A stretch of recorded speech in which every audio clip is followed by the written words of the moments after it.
கந்தர் அனுபூதி பாடல் 15. முருகன் குமரன் குகனென்று மொழிந்து உருகும் செயல் தந்துணர்வன்றருள்வாய் பொறுபுங்க வரும் புவியும் பரவும் குருபுங்கவ எண்குண பஞ்சரனே. முருகன் குமரன் குகன் என்று மொழிந்து, அதாவது முருகன் குமரன் குகன் என்று உனது திருநாமங்களை மெய்யன்புடன் புகழ்ந்து கூறி உருகும் செயல் தந்து உள்ளம் கசிந்து உருகும் தன்மையை தந்து உணர்வென்று அருள்வாய் மெய்யுணர்வை எப்போதும் அடியேனுக்கு தந்து அருள் புரிகின்றவனே.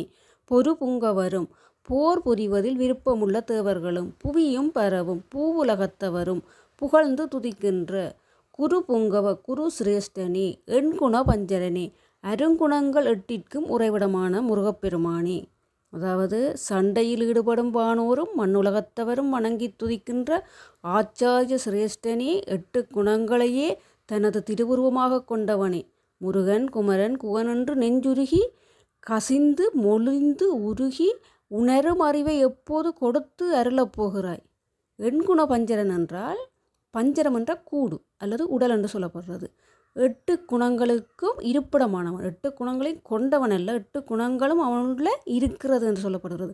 ஒன்று தன்வயத்தினராதல், தூய உடம்பினராதல், இயற்கை உணவினராதல், முற்றுமுணர்தல், இயல்பாகவே பாசங்களில் நின்று நீங்குதல், பேரருளுடைமை, முடிவில்லாத ஆற்றலுடைமை, வரம்பில் இன்பமுடைமை.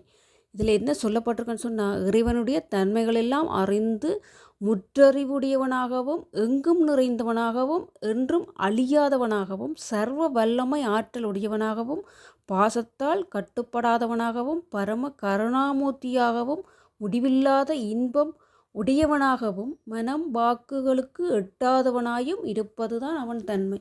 அதாவது இவற்றுக்குள்ளே அடங்காதவன் அவன். மானிடர்களுக்கு சொல்வது போல இந்த 8 குணங்களையும் உடையவன் அல்ல.